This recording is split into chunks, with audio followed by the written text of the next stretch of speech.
who was a Jew. In fact, Pakistan had a complaint that we deliberately put him there to insult the Muslim mind.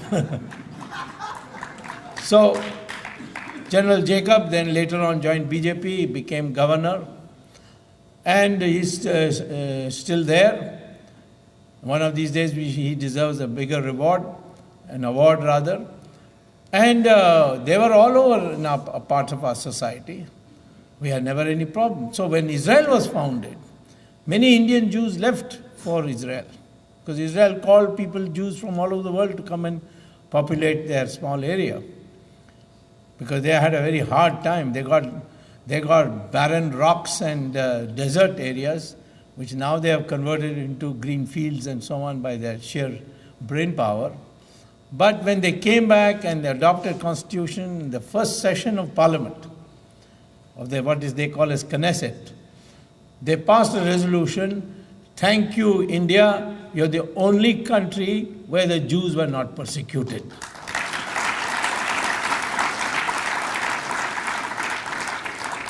Christians also came. They were called Syrian Christians. They were the earliest. They came to Kerala. Even Muslim Arab traders came to Kerala. We received them. They wanted to settle down, so we enabled them to marry into families, and therefore they were called Mapillai.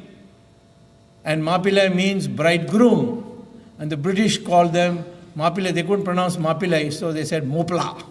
So Moplas was there. The problem arose when this confrontationist Islam and this converting Christianity came to India. That's when these divisions took place. So today we are 80%. There may be a little decline, not to get alarmed by it, because we are awake to the problem. And it's not going to be a very big decline. Probably will be 78% when the census results are published. That's because not because the Muslim marry more than one. Today the Muslim, except for these crazy love jihad types, which is partly because of our fault that we have this dowry system, which must be ended, which propels some of the poorer families to have their girls who get educated to elope, thinking that they will remain Hindus, but then they are forced after marriage to convert. But that is stopped. But with this huge population, if you consolidate, give up your divisions, north, south, east, west, caste, all these things you give up and think of yourself as a Hindu, and not all 80% need to vote for us. If half of that, 40% votes, we'll have a stable majority for all times to come. And that is the fear. Why is there so much fear? And these liberals, intellectuals have problems, especially with me, because I don't speak in a language they don't understand. I have the pedigree which they have, which I've been to Harvard. I got a degree. I was a professor in India. They tried every trick in the book to break my back, but didn't succeed. First time was when I wanted to return. Amartya Sen was department chairman. He invited me to come and occupy the chair for China studies. I'm considered one of the world experts on China. And that's how I used to come every year for one semester to Harvard, because they couldn't find other people who could teach Chinese economics the way I could. And he invited me to come back, become a full professor. And he said, a chair has been created specially for you. When I landed in India, his tune changed. He said, you have been writing that India should produce the atom bomb. You see, that's a bit fascist. I said, how is that fascist? So many countries have atom bombs, you don't call them fascist. He said, no, you've got to change your views. People are a little worried that, my colleagues are worried that you now also don't like the socialist model of India. I said, I don't like that at all. I mean, you can't force people to do things. You have incentives, motivate people. So finally I found this man who sent me an appointment letter, completely disowning that letter, and I was left high and dry. Fortunately, there was a selection committee for a new professor at IIT, and guess who was the chairman? Manmohan Singh. Being my old friend, he invited me to be professor. So I became IIT professor. But then I started influencing the students, not in classrooms, but in the hostels. They used to call me for after-dinner meetings, for discussions. And it was never me giving lecture. There were always somebody else to counter me also. But they didn't know how to counter me. They had even big tall leaders like Krishna Menon and Kumaramangalam come and debate with me. But they were no match for me, because I was a professor who read, who understood the facts, and these were politicians who didn't do any reading except have opinions. So the students began to get influenced. And then the fright struck Miss Gandhi. And so I was thrown out of IIT. And no problem. What Amartya Sen started, these people continued it, and Amartya Sen must have been behind that also. And then I couldn't get a single job in India. Now you talk about legitimacy. What legitimacy I could have had when you have been completely outcast? The only alternative I had was to return back to America, which I didn't want to do. I came once for one semester every year because my teachers here were so aghast that something like this could happen. And they were no ordinary people. There were Nobel laureates, Paul Samuelson, Simon Kuznets, Henrik Hautaker, Bergson. All these people felt that somehow I should come back. I said, no, I'll not come back. I'll fight it out. I went to court. After 22 years, I was reinstated back as professor. And so I went back to the IIT after 22 years. I was cabinet minister then. So I went back to the IIT. I took charge as professor. And having taken charge, I told the director, please ask your stenographer to take a dictation from me. He said, sure, and he called him. So I said, I, Professor Subramaniam Swamy, Professor of Economics, hereby resign from IIT. So he said, what are you doing? After all this bitter fight, you are resigning. I said, what do I do? I mean, what is their professorship? It means nothing to me. The only thing left is they have to give me back all my 22 years' salary. And I'm demanding 18%, which means 1 crore rupees. And that also I had to fight a court case, but I'll win that case. In the meantime, after 3 years after my dismissal, the Janata Party came to power. And the first thing Morarji Desai told me, is the fact that the IIT dismissed you? I said, yeah. He said, I'm appointing you on the board of governors. I said, what? The very body which dismissed me, you're going to appoint me? How can I sit and watch all those other people who threw me out? He said, don't worry, I'm dismissing all of them, and you select who should be on the board of governors. So for 7 years, I was the board of governors of the IIT, the very body which dismissed me.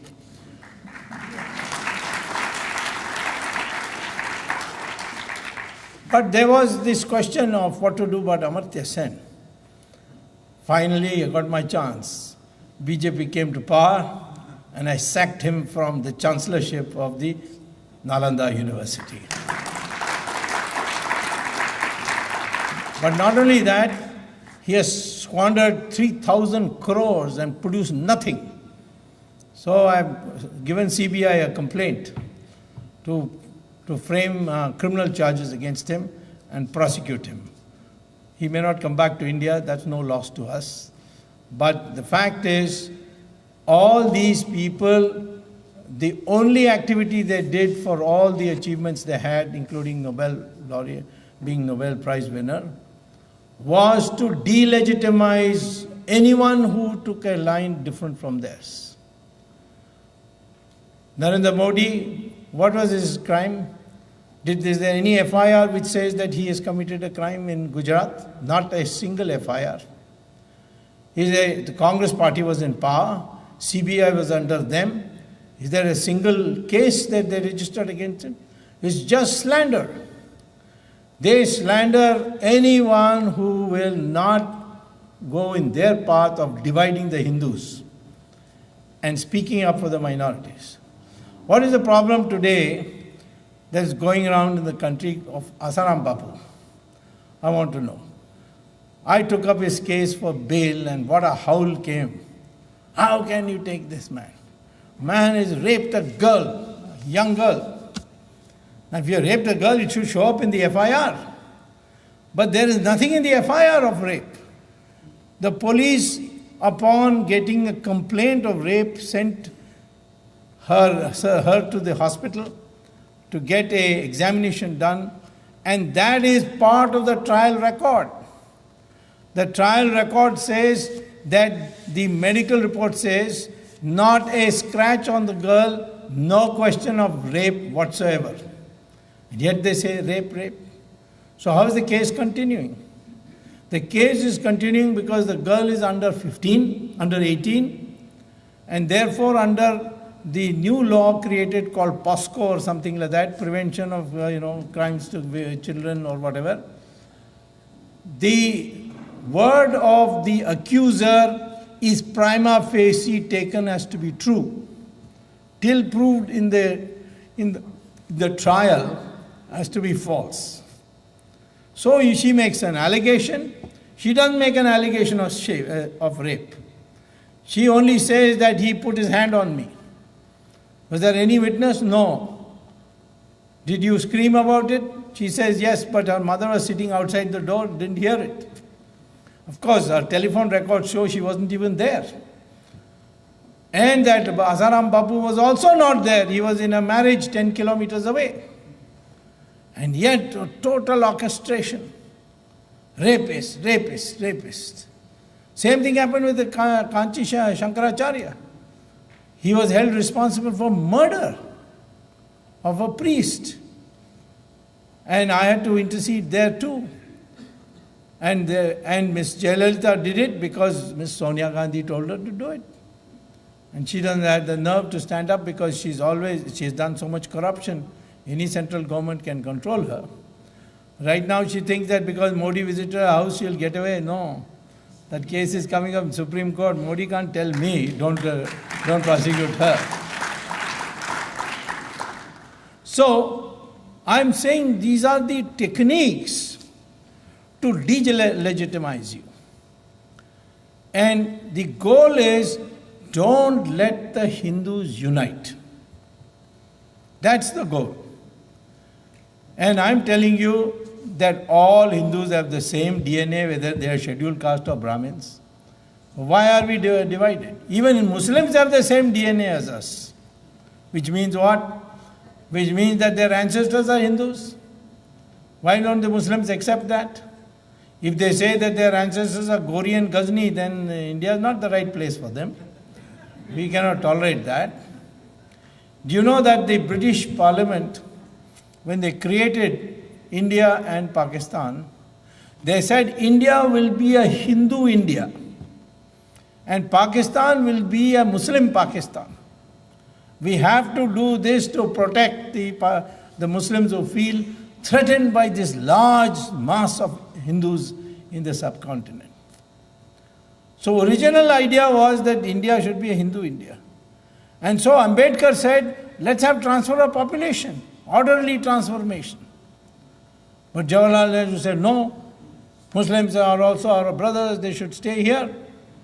And this led to all this butchery. But the butchery was only on one side, largely.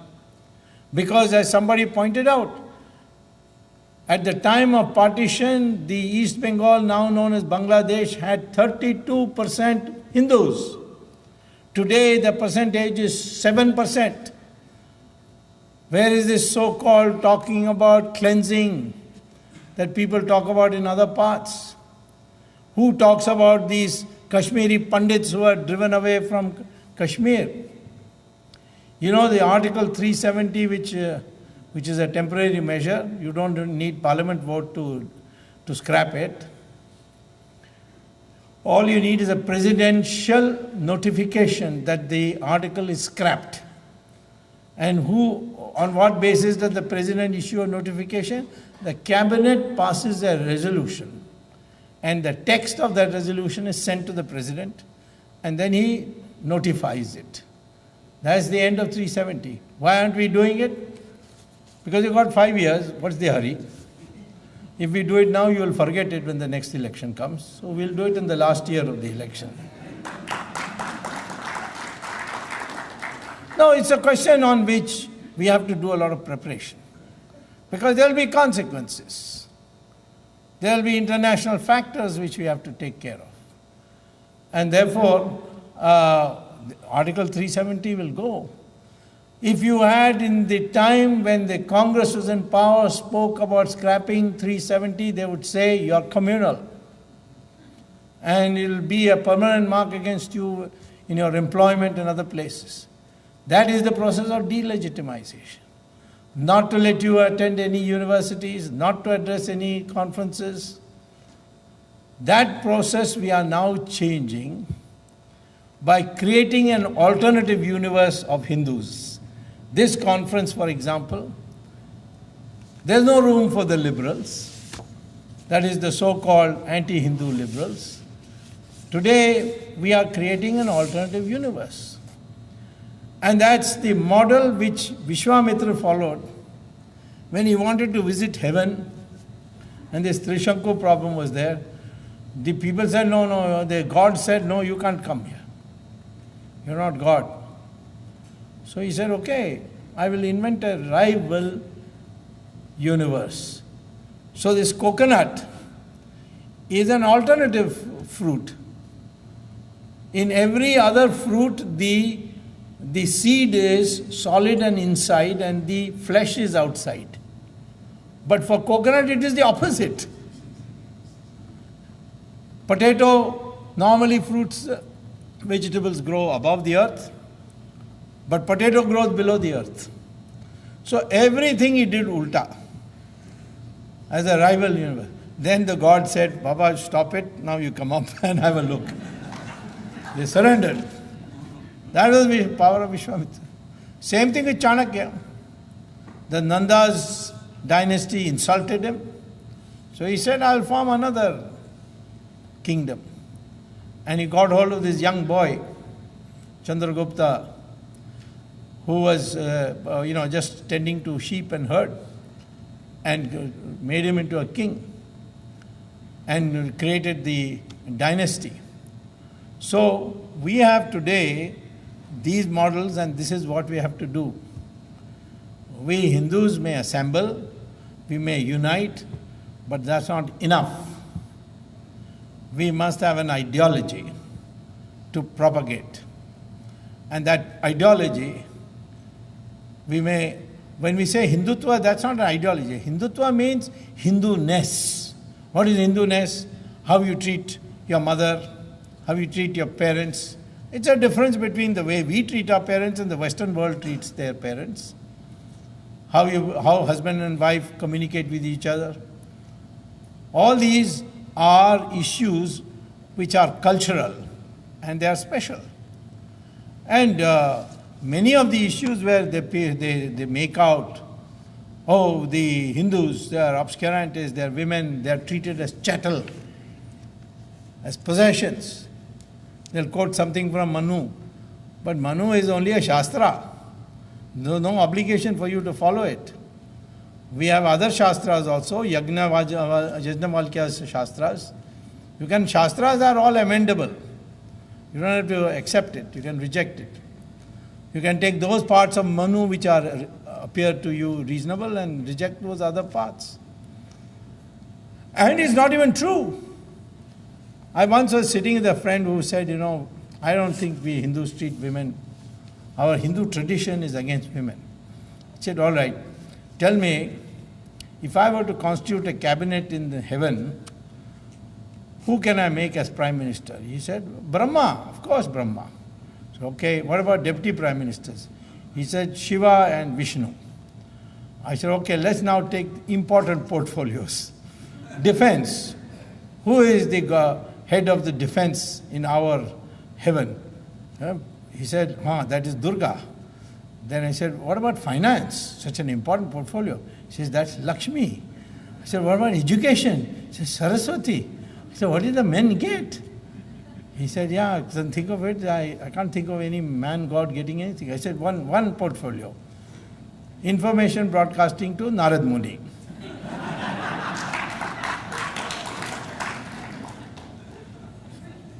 What about Rani Jhansi? In what climate did she come? Was she a freak? No. We accepted her. Some of the biggest tormentors in today's politics are all women. Mayawati, she makes life hell. Mamta, boy, you better get out of the way. Jayalalitha, you can't tell what she would do. She has filed so many cases against me. She is sometimes my friend, sometimes my enemy. And at the moment we are enemies. I only said at one stage that, giving government to, I was speaking in Tamil. And there's a Tamil proverb. So using the Tamil proverb, I said giving a government to Jayalalitha is like giving a garland of flowers to a monkey. So she filed a defamation case against me. Like that, there are a number of defamation cases filed for me. So I went to the Supreme Court. Now I asked the Supreme Court to cancel the criminal defamation law. And probably, at the very least, I'll get an amendment which will, which will practically reduce defamation law into nothing. I'm saying that where have we created a glass ceiling for women in our country? The women asserts the doors open, whether it's Indira Gandhi, or whether it was Sarojini Mahishi, or whether it was Nandini Satpathy, or Sucheta Kripalani, or Sarojini Naidu. Where was the block? When you go back in history, you find women have always played a major role. If it weren't for Draupadi, there would have been no Mahabharata war. If it weren't for Sita, there would never have been a battle between Ravan and Rama. Because when Hanuman landed in Ashoka Vatika, he saw Sita and he said, you sit on my back and I'll take you to Ram. She said, no, he has to come here. Why? He said, because so many women are imprisoned by this man, Ravan, he must kill him. Otherwise I'll not leave. Rama could have said, to hell with you, I've got so many women who will be ready to marry me, and gone back. Why did he not do it? Because that is the moral of the story. When Sita, all the Westerners, they twist Ramayana because they don't want the truth to come out. Rama never sent Sita to the forest. It was Sita who insisted. Because when they came after marriage from Bihar to Ayodhya, Rama told her upon entering the palace that there is a tradition to give present to the bride, and my present to you is that I will not look at another woman. You will be only woman in my whole life. So she said, if I ever feel that because of me your legitimacy as a king is affected, I will make the sacrifice. And that's how she said that people are saying these speculative things about me and Ravan. This is bad for you, therefore I will leave. He implored her not to leave, but she said no. Finally said, okay, you stay this much so that I can make a statue of you. And when I sit in the throne, your statue will sit by my side, and I shall sleep on the floor. These are facts which are not made out. So you have some Wendiger, Doniger, or whatever her name is. Is she from Chicago? There you are. And she'll come and say all kinds of awful things which are untrue. And people read it because our intellectual class today has been, because of the historical circumstances, We have been forced to read in Hindi, in English. We have to make a transition. It will take a little time. We are in no hurry. Because if English was not the language of the United States, by now we would have got rid of it. If it was just the language of UK, we would have got rid of it. But because the United States has now become a mighty superpower, its technology, its innovations, everything is in English, it's a convenience for us. And therefore we have a transition that you learn English, you learn your mother tongue, and you learn one more language, which is generally Hindi, but I think increasingly it will become Sanskrit. So, therefore, I'm saying that we don't care who says what. Many of our young people get agitated with our press. Who reads the English press very much? It has very little impact on our society except in Delhi. And the educated crowd which reads in English. Yes, you should fight back. And we do fight back. Often I file a case against them or send them a legal notice, and then they crumble because they know what it means. Then I'll really rake them over the coals. So I think, therefore, the core issue today for us, this fight, this battle for legitimacy, is not seeking approval of that society of liberals, but to create an alternative society which, in my opinion, is already endowed with the built-in possibility of becoming the ruling society, because of the fact that the majority today is supporting this. How could BJP come to power, absolute majority, if it weren't for the broad masses of India, a very sizable section, deciding we don't want any of that previous mumbo-jumbo that was given to us in the name of secularism and so on, and therefore voted for us. And I am making a prediction to you today, it will be impossible to remove BJP for the next 15 years, no matter how badly we perform.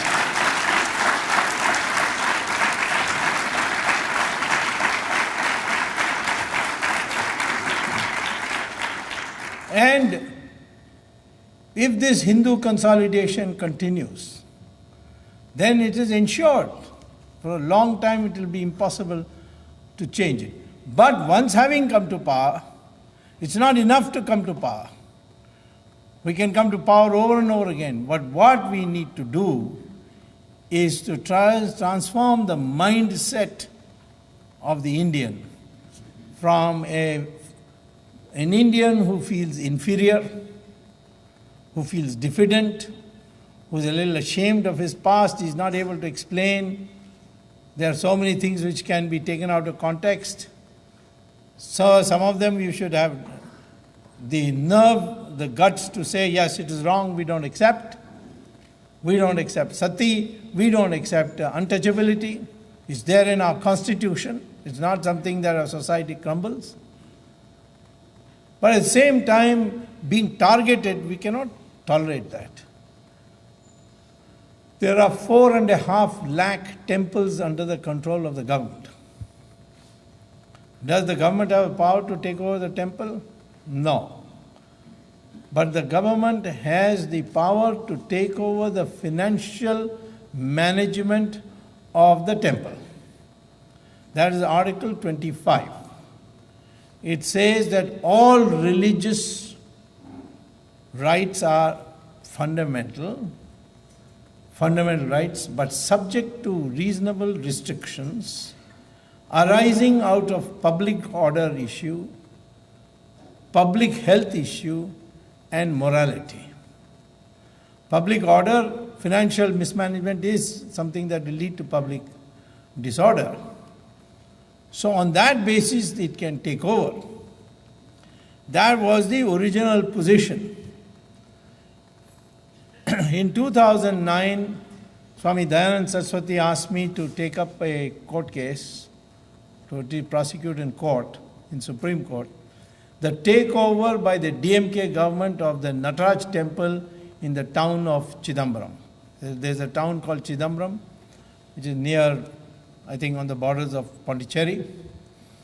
And it's a very famous temple where you have Nataraj in its dancing pose, the Tandav as it's called. And there are many other aspects. It's an ancient, I mean, you can't even properly date it, it's so ancient.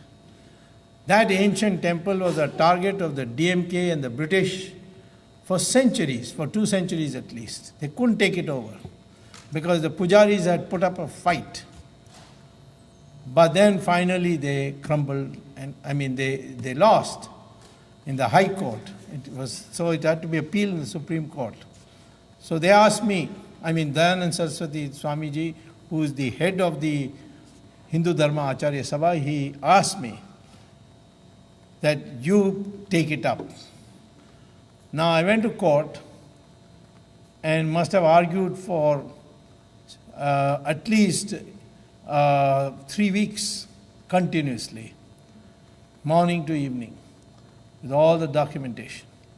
And the judgment came not only to free that temple, but it also said what I had asked for, that if government is compelled to take over on a legitimate basis a financial management of a temple, then it must take it over, improve that financial management, and then return it back. 3 years. Now no temple can be kept in government possession for more than 3 years. How many years has Tirupati been in government control? Does anybody know here? Since 1933.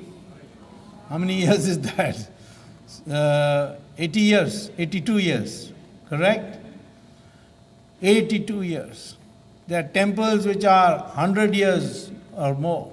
Only the temples or the mosque or the church? Now, we come to the question, can the same principle be applied to mosque and a church? Answer is yes. Why has it not been done? I asked the Supreme Court this question. You know what the Supreme Court of reply was? Who stopped you? We never stopped you. You bring a case to us, we will order that they be taken over. I have been hunting around asking people, tell me one madrasa or a masjid which is mismanaged, or a temple or a church which is mismanaged. Nobody has come up with it. You people here sitting before the internet, you come across any such, give me, I will take over. No, this law is secular and can only be used for financial improvement. They have no right to allocate it as they like. You give me an example. Now in Tirupati, there is no such allocation taking place. It's all stopped. So in Karnataka, because of this judgment of 2014 Supreme Court judgment. It's a reported judgment, you should read it. In Andhra, the government had taken over, of course, 1933, and then every year they would appoint, or every 2 years they would appoint a governing body.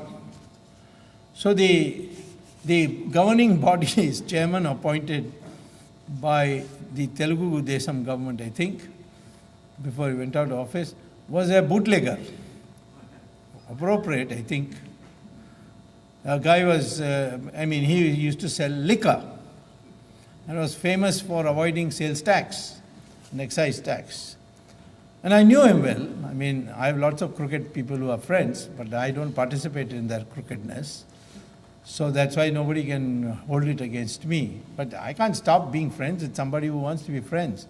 But I will not come to his defense or support him or take part in any of his activities.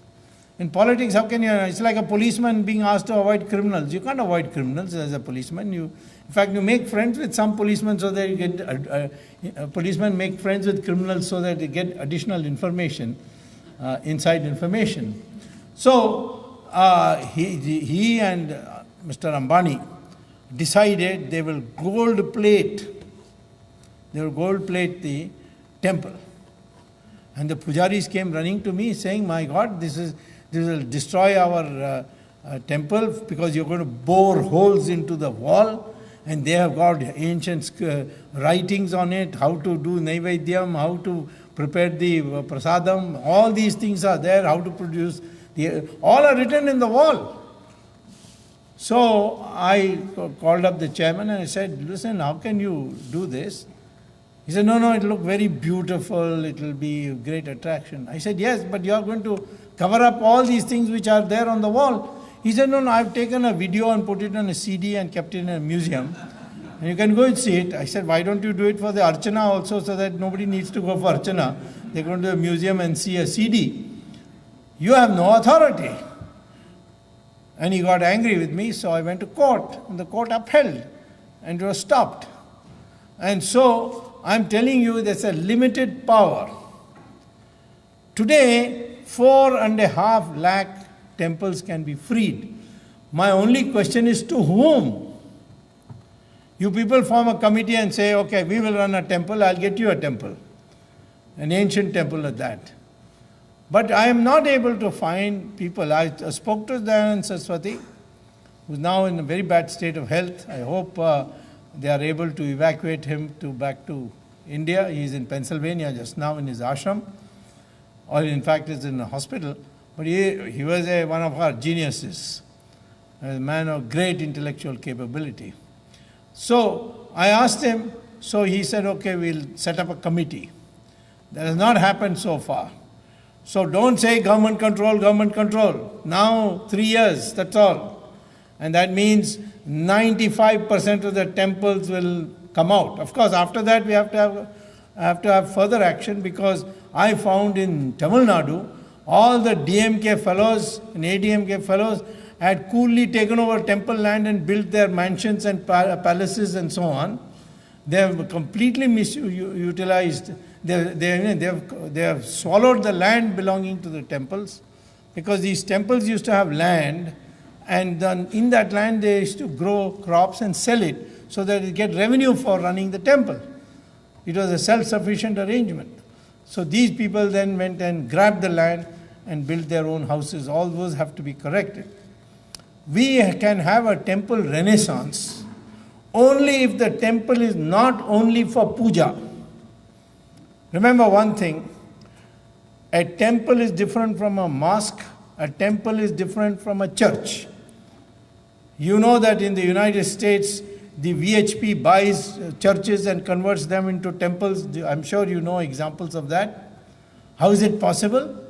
Because the church minus the cross is just a building, and it can be sold. It is sold. Therefore, we can convert it. Masjid is also a place for prayer, nothing more. It can be demolished, and the Saudi Arabians demolish it all the time to build roads and apartment buildings. It can be shifted. So don't compare Babri Masjid with Ram Temple. No.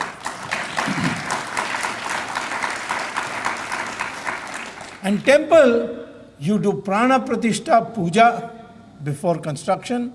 That means God enters the murti, and then he becomes the master, the owner of that temple. In 1991, when I was law minister, I got a call from the High Commission saying that there is an auction to take place in London. The Sotheby's were going to auction a Nataraja. And it's a beautiful Nataraja which came from a disused temple in Tanjavur. So we think that because I was law minister and the Prime Minister said, Swamy will take care of this. So they asked me to intercede with the British government. I said, why? I will not intercede with the British government. I will go to court. He said, how can we go to court? It's their property. I said, you will find out. So I sent my lawyers, that is our government lawyers, to London to appeal against this, to ask for a stay on the auction and hand over this Nataraja statue back to the government of India for it to be installed in some temple in India.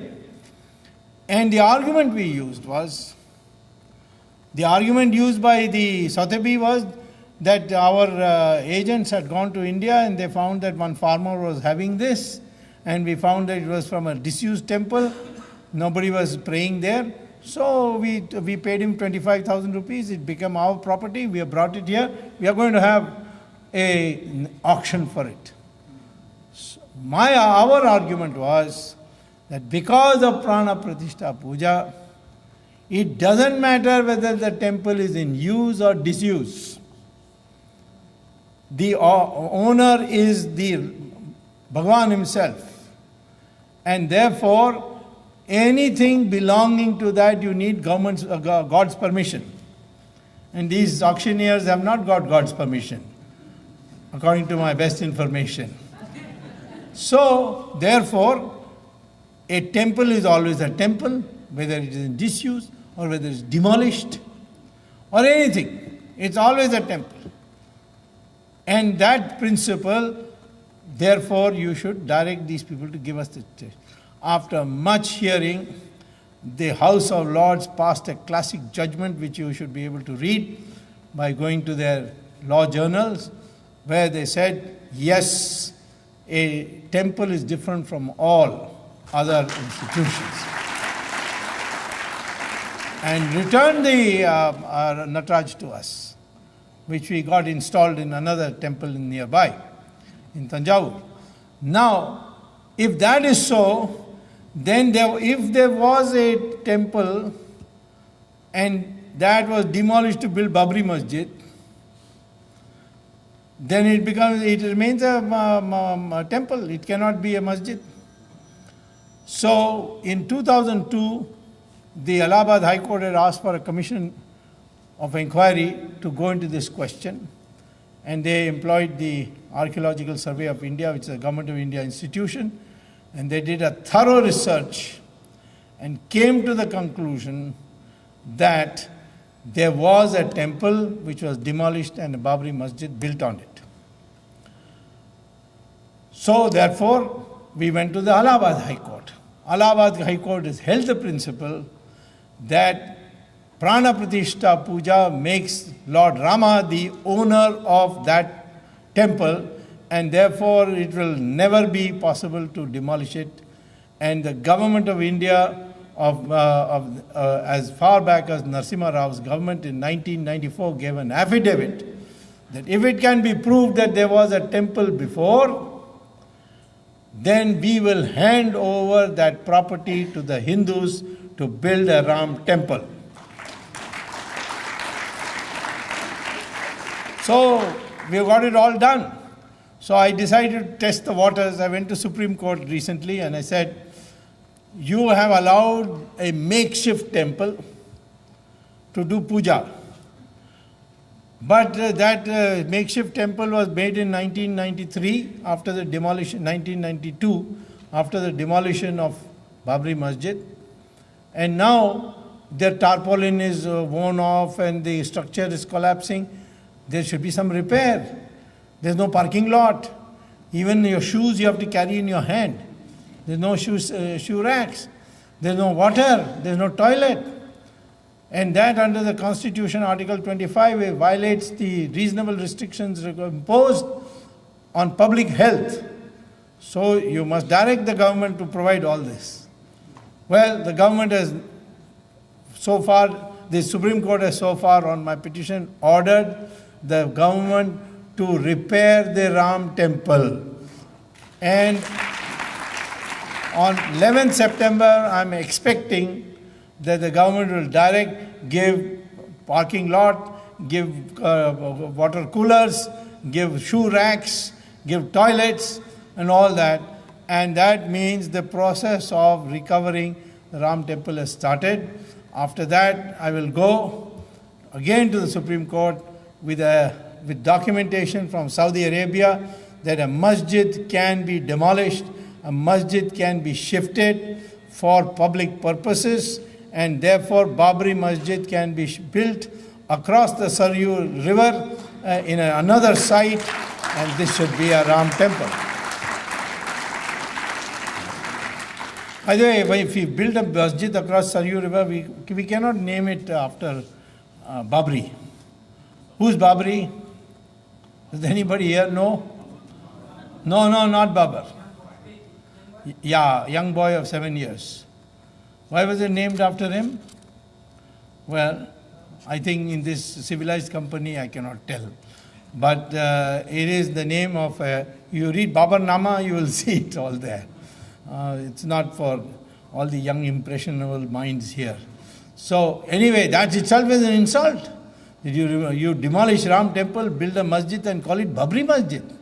Anyway, but of course there are 40,000 such temples, and if the Muslims willingly agree to shift their masjid, not only in Ayodhya, but in Mathura and in Varanasi, namely in Krishna Mandir and in Vishwanath Mandir, then we will say we forget about all the remaining 39,997 temples.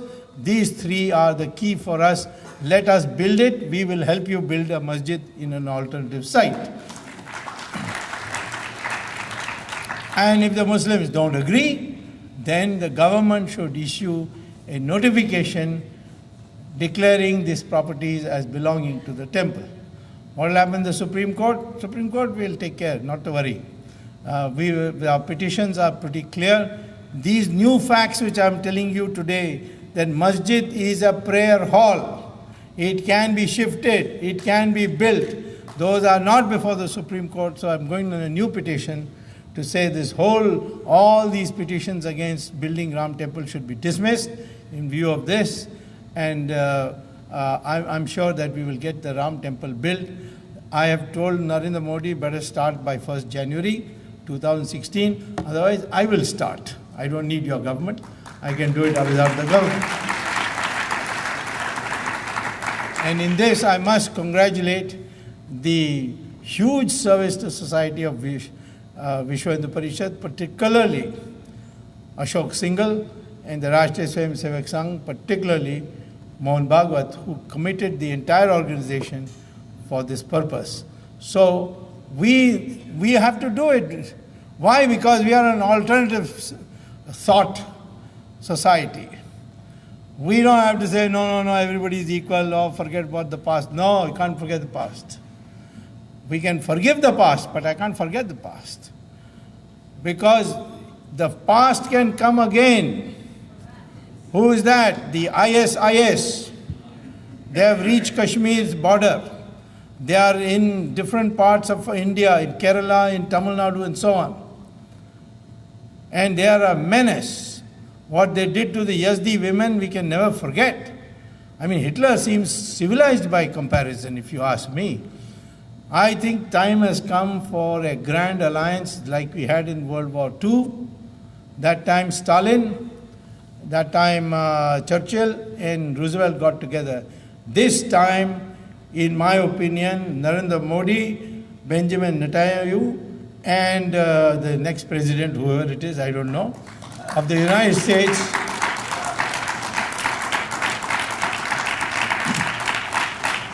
must get together to bring to a final conclusion this aggressive Islam that has been gaining ground for the last 15 years. We have to give a decisive blow now, otherwise we will face the same problem we faced in World War II, that we just delayed, we made peace, and all these pieces they just tore up and got worse and worse.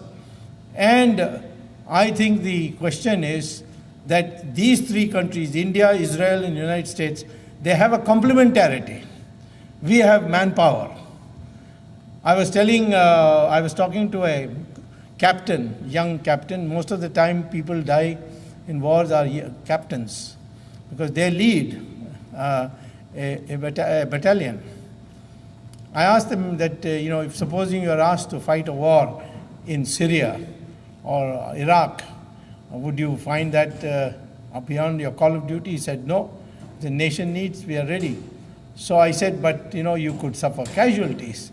He said, I don't mind dying provided my family is looked after. So that is the kind of spirit our soldiers have, this deep patriotism. And if this is properly put across as an international threat, I think we as Hindus owe a favor to the world with our huge manpower to set at rest this militant Islam, which is become a curse on this civilized world, and fight it together with people who can supplement your strength. The Israelis are very good at not only electronics but in the intelligence of the Arab countries regarding the Arab countries. The Americans have the best technology for fighting. If the three combine, it will be a mighty force. And therefore, it is also a part of the Hindu revolution which Aurobindo had predicted would come about. And or Samuel Huntington talked about the clash of civilization. Therefore, let us become Virat Hindus, that is, ready to fight if necessary, ready to retaliate if necessary. And that will give you the legitimacy, because there is no other way, no other force which can do what is necessary today when the chips are down, and that is the mindset today that we have to develop as Hindus. Thank you very much.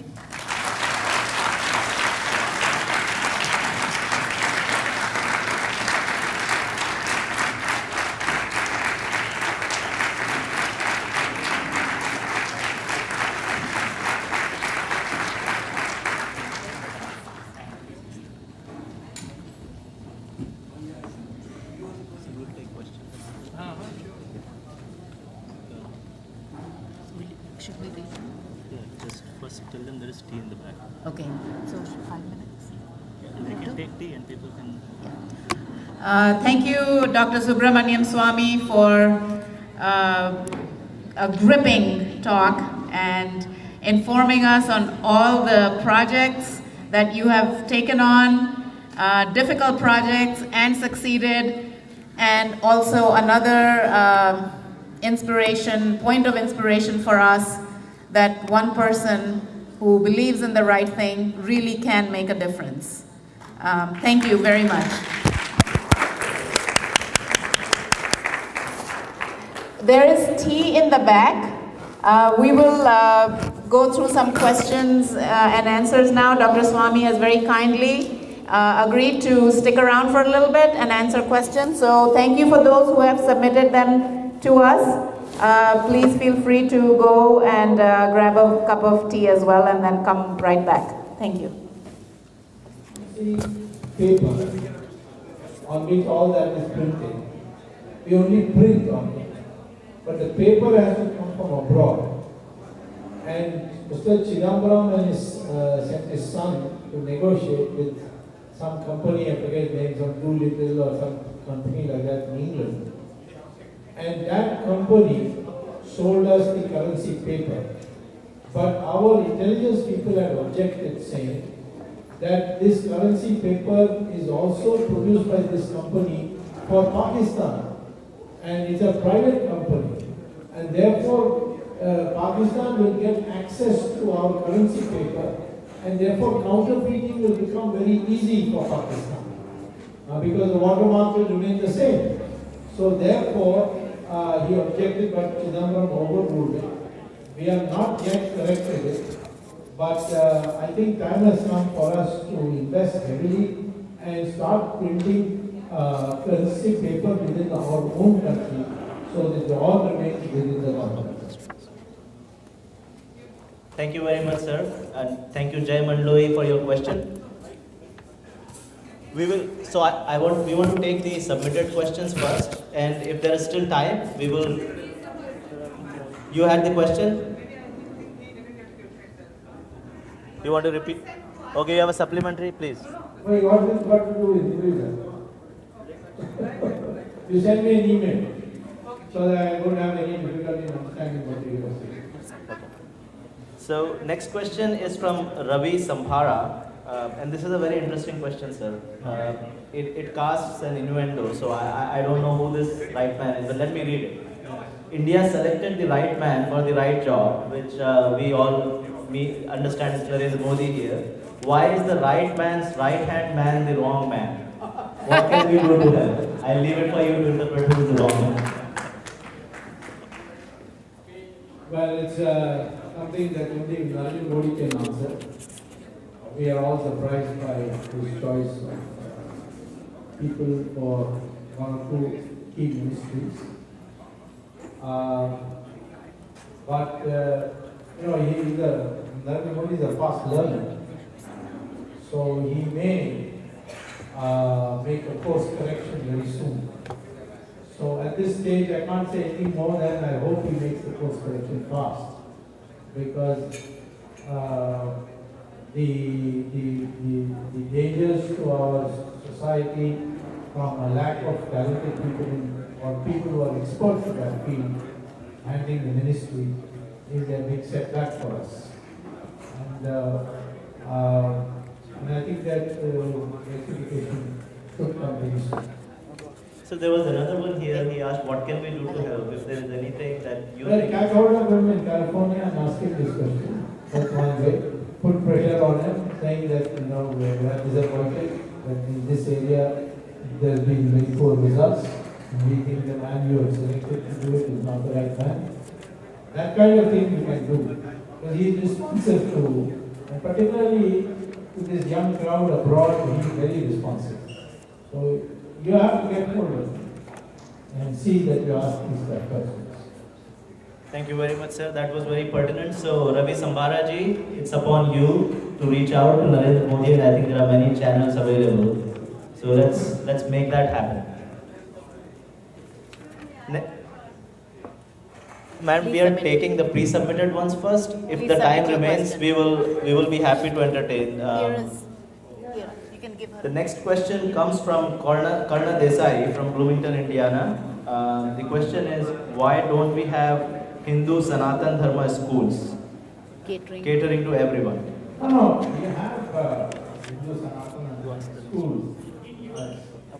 In US, you can have who's stopping you. Don't take any federal grant, that's all. But there is no one to stop you from having such schools. And but I think you should build now. You should have Hindu Sanatana schools not doing the whole coursework, because then the problem is they become unemployable when they come out in this society. So let them go through the regular schooling. But you should motivate your children at least to come to the temple where you have yoga and Sanskrit and teaching about our religion. The temple should become a place of learning, which was the original position of the temple. Temple was a part of the educational system. And unfortunately now just temple, we go there, do puja, ask for some food from God and leave. That's not the way the temple will survive. Temple will survive if there are multivariate other activities which are not available in the normal schooling system. And that is what you need. Yeah. Thank you. And I think that is especially relevant in this country for children, for our next generation, that they continue to come to temples and see it as a place of learning as well, in addition to the rituals and everything else. So they leave feeling like they are richer and feeling more spiritual. Thank you for the question. Here's another question. When will BJP start to prosecute Sonia's family? Well, the prosecution has started on national level. The summons have been issued. Summons issued means a prima facie case has been established. But our law provides for going to a higher court for an appeal, and what is called an interlocutory application. And they have gone, and that hearing I have delayed because I have to come to America, and we will start on 3rd. I hope by Christmas time Sonia Gandhi is in jail, so that we can have a cake. Okay, next question is, who killed Sunanda Pushkar? Well, our husband certainly assisted in the killing, there is no doubt. And, but he did not inject the poison. The poison was injected by 4 people, 2 from Dubai and 2 from Pakistan, who came there on false passports and false identities and stayed in the same hotel. Now, who paid these people or motivated them to come must be somebody very high up, because the poison used in the autopsy, we found in the autopsy report, is polonium, probably polonium or something similar to that, which very few people in the world have. And people who have had some KGB connection, now who could be that in Indian politics who has KGB connection? I'll think about it. We all know it, sir. Yeah. So, the problem was that Sunanda was going to hold a press conference and completely come out with the truth on IPL coaching. And the team that she bought. The money was not hers. The money belonged to Bhadra. So Bhadra's name would have come out. There would have been a big halagulla. And therefore, she had to be silenced. But I must say that she did put up a fight. That's why we found in the autopsy that her body was full of bruises. And this man, he told me he lied. But there are people in both sides of the political aisle who are friends of his, who are trying to protect him. But I've got the sword hanging over the police that I'm going to court on a PI if they don't do it. So I'm expecting that soon this matter will be taken to its final conclusion. And the real master or who ordered the killing, that name would come out. Thank you. Thank you. I'd just like to request all the people standing here, if you've got your cup of tea, to please come back and have a seat. Thank you. Okay, next question. What happened to National Herald case? I just said. Is the case still in progress against the Ma Beta? Yeah, of course. It's, the next hearing is on 3rd of September. It's almost a final hearing. And see, huh? Who? Which newspaper? You've been reading Congress Daily or something. Which newspaper can say that? Now, I remove your confusion. I went in a criminal case to the Metropolitan Magistrates Court to say that Sonia Gandhi, Rahul Gandhi, Motilal Vora, Oscar Fernandez, Suman Dubey, and your Chicago citizen, Mr. Sam Pitroda, they had conspired by creating a company of just 5 lakh rupees authorized capital to acquire a newspaper printing company called Associated Journal, which used to publish National Herald, but had 5,000 crores of worth of property acquired through the government concessional loan and concessional land price system, and they acquired it. How can a 5 lakh authorized capital company acquire it? So it was all fraud. All that fraud I have tabulated, and the magistrate was convinced and issued a summons, which means appear before the court. In that time, when they appear before the court, they will be arrested, they will be given bail if necessary. I will oppose that bail, but they will be given bail if the court thinks there is no harm in their being let free. And after that, trial will start.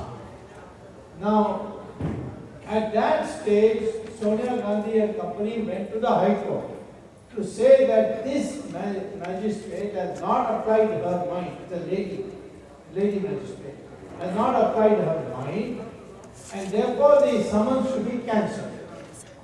That is now gone on for almost a year by adjournments and so on, because each of these individuals have 2-3 senior lawyers representing them.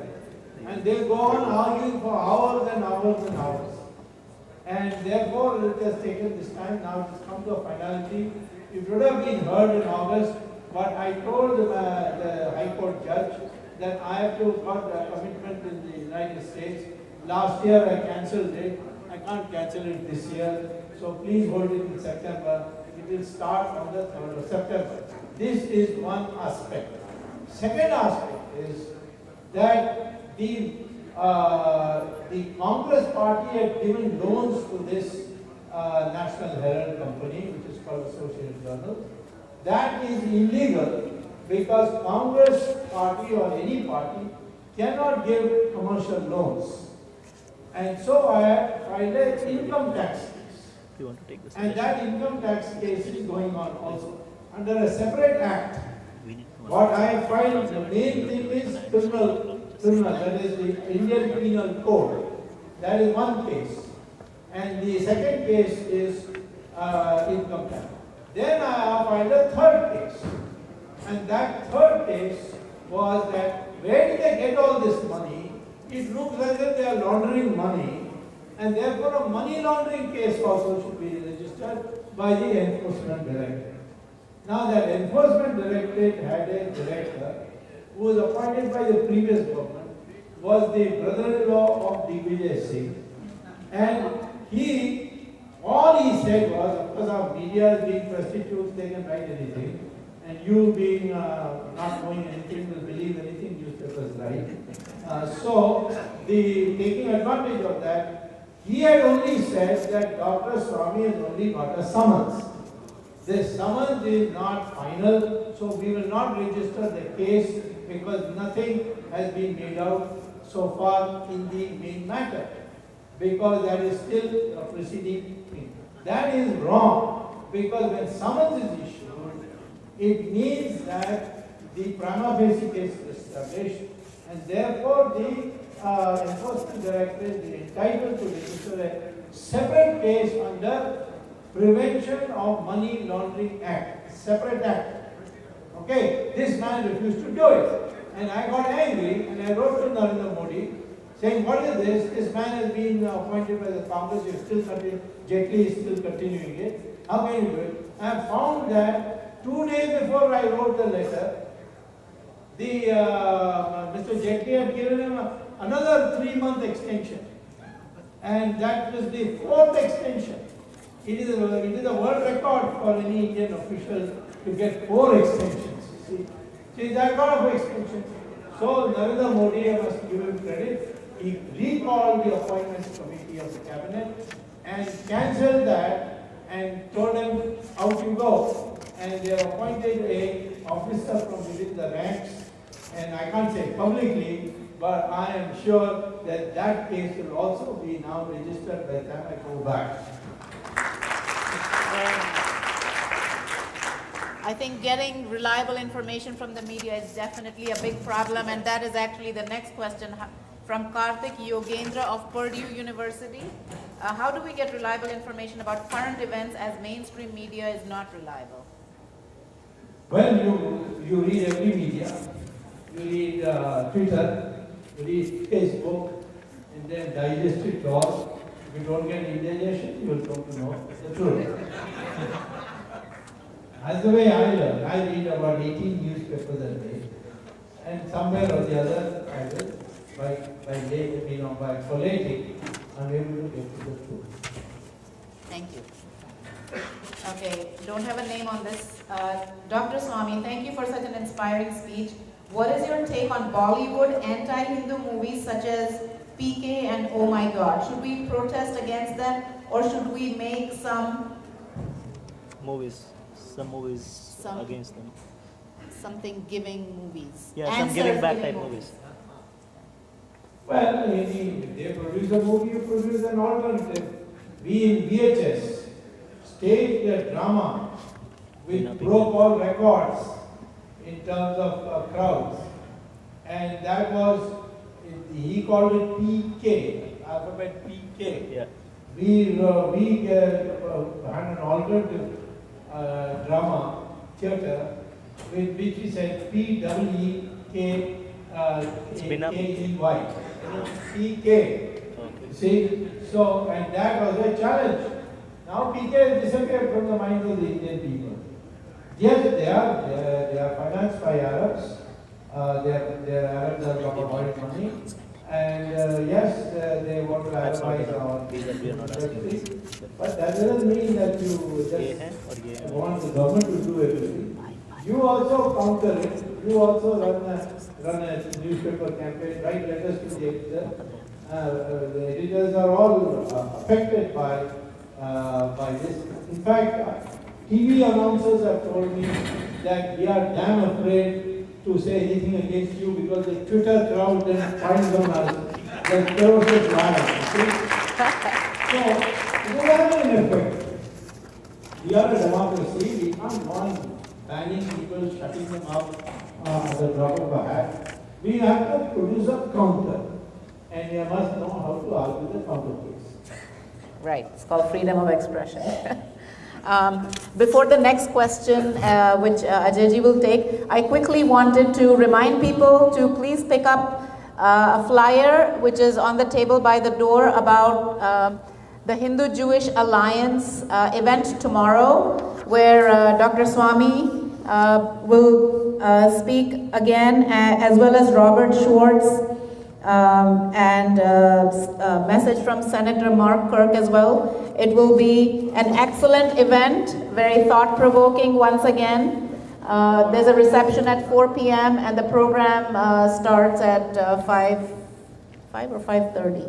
Dr. Swamy is the keynote speaker there. Correct. Dr. Swamy will be the keynote speaker, and the focus will be the Hindu-Jewish Alliance. So it'll be right here.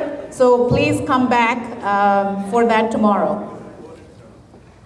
Thank you, Alkaji. The program starts at 4, the reception starts at 4, and then we will have some speakers on the Jewish side and Dr. Swamy talk from our perspective. Moving on to questions real quick since we are running out of time. Here's a question about nuclear test. How Atalji managed Pokhran test.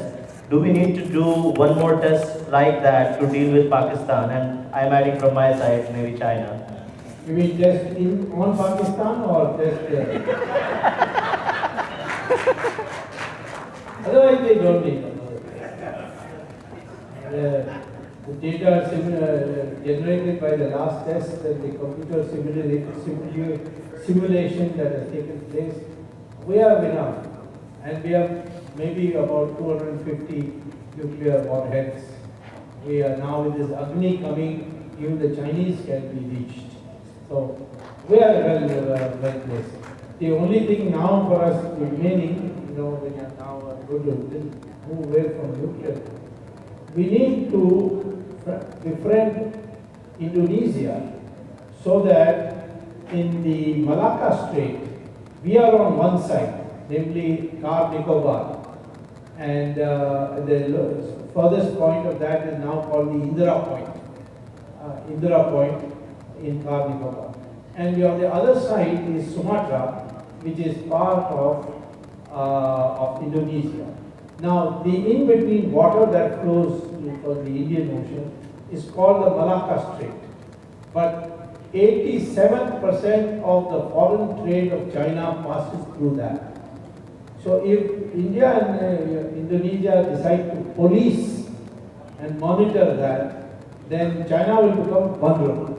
Those are the things we need to develop today, where we make it difficult for China to think that they can just walk over India, that we can make their life very miserable.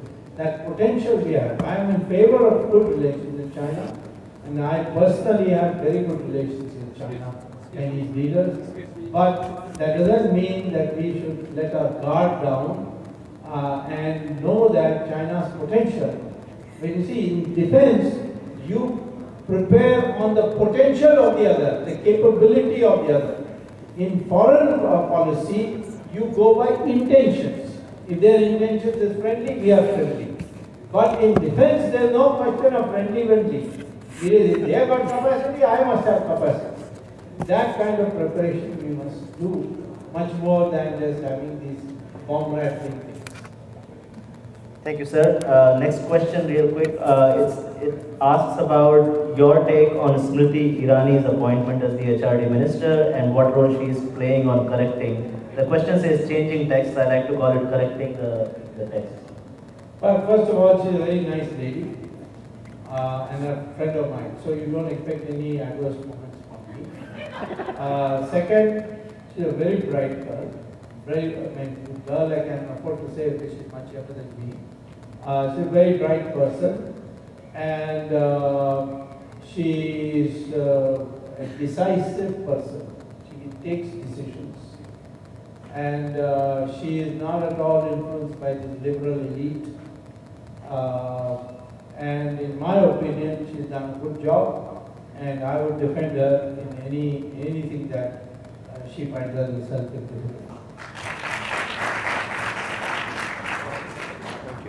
So this is excuse me. This is a question. Sorry.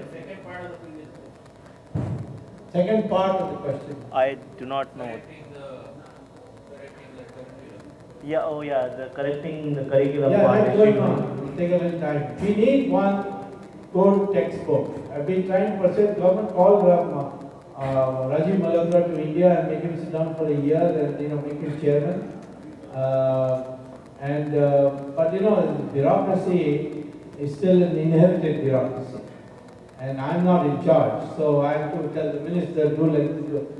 This time, fortunately, Modi reacted. Otherwise, if there was any other type of prime minister, this fellow Katoch, who was in the enforcement directorate, would have been, just removed like that. You see, he may have been warned, said, be careful, don't do like this, don't talk like that, something. But what Modi did was encourage us. I was very impressed.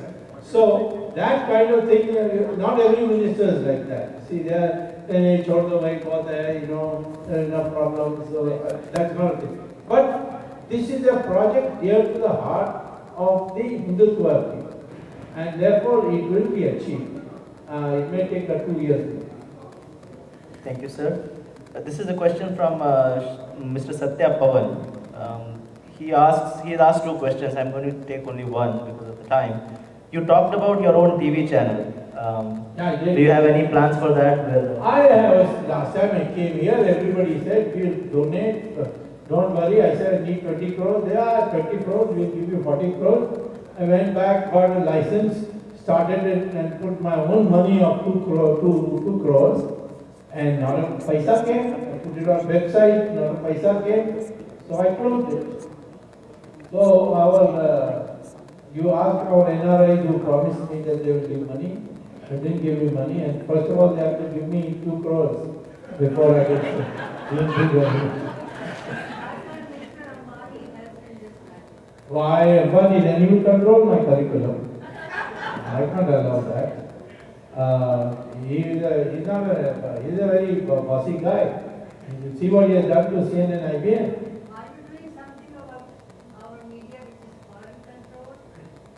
Which media is foreign controlled? I had only one case when Hindu newspaper had some Siddhartha Vardarajan, he was a US citizen. I got him removed.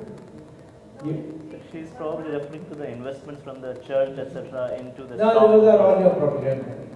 There's no substance. Why is it so anti-India then? They are anti-India because they are pro-Pakistan. So That has got to do more with emotion than money.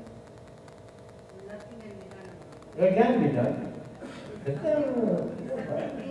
We have got lots of other alternate means. I mean, you can't go around like people let them express their view, they get exposed. And our younger generation is hammering them every day. Barkadat is all the time complaining to me, please tell your Twitter not to be so harsh on me. They are really brutal. She is married to her son. I mean, not Indian, but Pakistani Muslim. And Shashi Tharoor was also loafing around with some Mayor Karaj or something like that. Have you heard of the girl's name? He's a Pakka ISI. But nobody said anything. Because he talks on both sides. He's now nothing will happen. I'm there. He can't come to BJP. So, I understand your problem. We are the big sufferers because we are all the time slandered. Okay? But at the same time, you see, the broad masses of India, how can these media was so powerful, how can Narendra Modi have become Prime Minister? I want to ask you. Right now, they are not talking well about Mr. Prime Minister Modi. So what? That is permitted in a democracy, no? That is risky now. No, it's not risky. In a democracy, that is allowed. All the lies are brown, they get more publicity and ठीक है, but I am also doing propaganda. Nobody is controlling me. Even when they were in power, I was doing it. So 2G, do you think 2G happened in Modi's term? It happened when they were in power.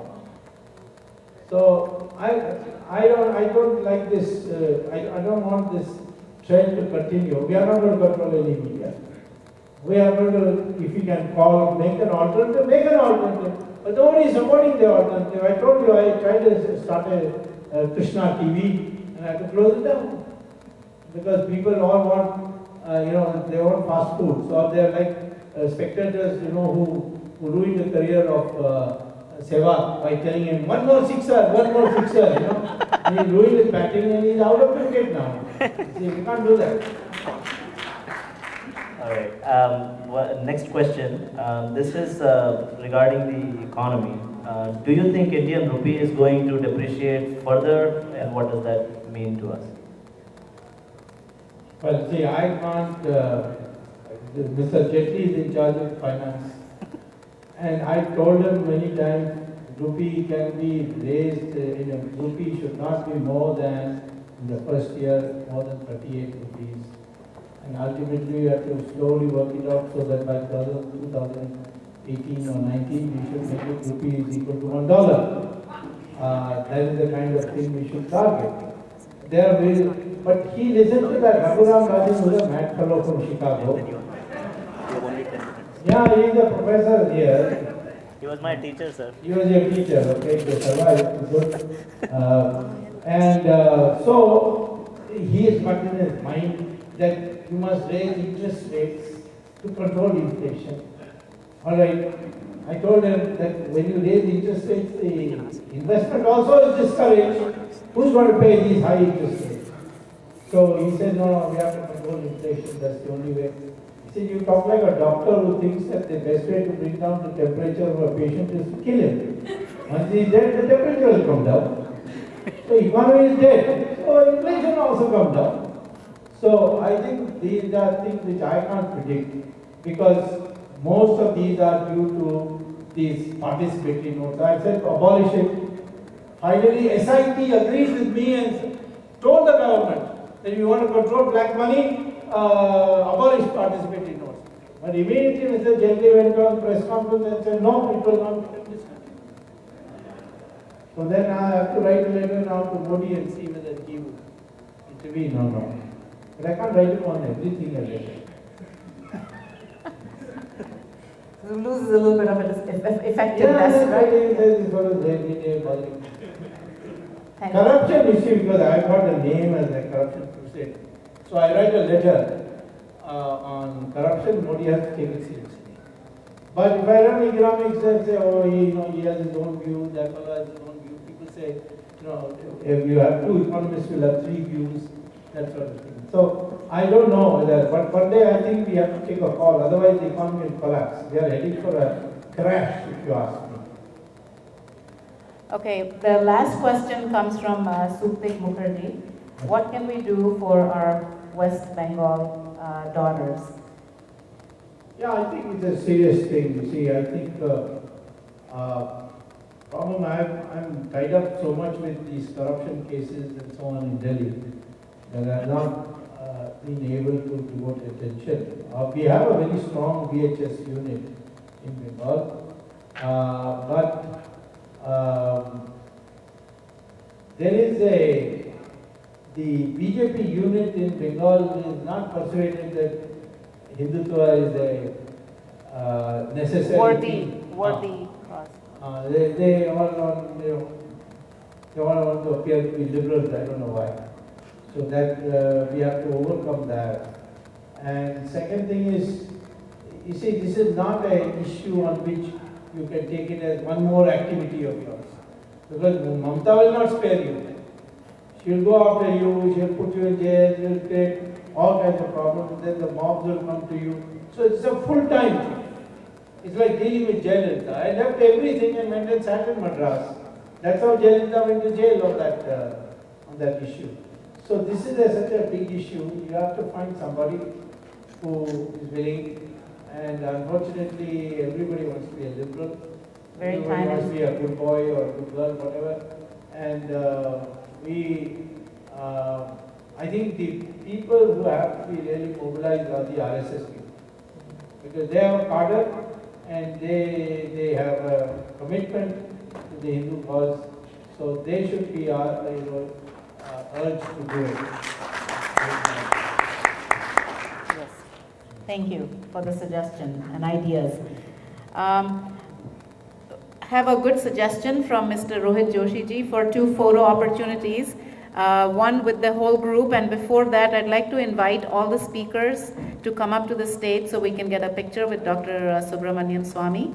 So if you could please come up, and in the meanwhile, if all of us that are present could please assemble down here in the first few rows. Then once this picture is done, then Dr. Swamy and the speakers can also make their way down here, and we can get a nice group picture as a wonderful memory of today for all of us. I'm sure that Ajay ji will make sure that it gets on a website somewhere.